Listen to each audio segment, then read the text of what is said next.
Quick tutorial tayo sa paggawa ng sunflower satin ribbon.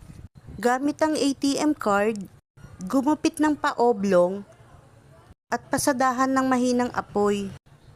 Itupi yung pinakadulo ng ribbon gamit ang panipit at pasadahan ng apoy para maging hugis tatsulok.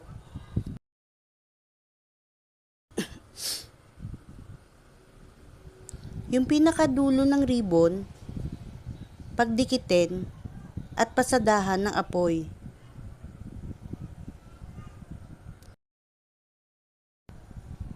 I-press yung likod ng ribbon para magmukhang petal at para magpantay. Yung pinakadulo ng ribbon, gamit ulit ang panipit at sa mahinang apoy, pasadahan para magdikit.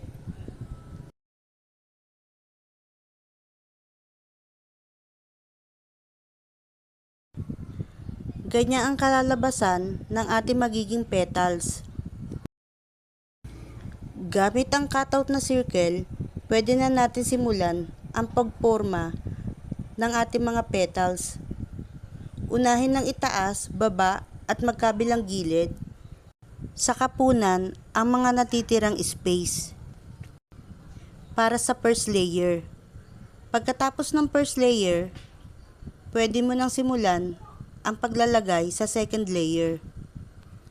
Ibig sabihin, sa first layer, 8 pieces.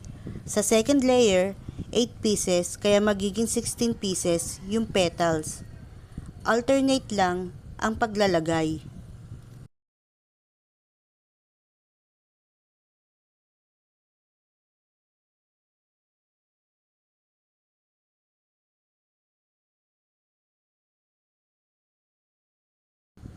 Ganito ang magiging itsura ng ating sunflower. Simulan na natin gawin ang pinaka-center. Gamit ang brown na satin ribbon 4cm, gupitin sa gitna para maging dalawa. Gumamit ng double adhesive tape para magdikit ang ribbon. Ilapat mabuti ang pagdidikit. Gupit-gupitin hanggang sa dulo. Ikot-ikutin lang ang ribbon hanggang sa maging circle at pasadahan ng apoy para hindi maghimulmul.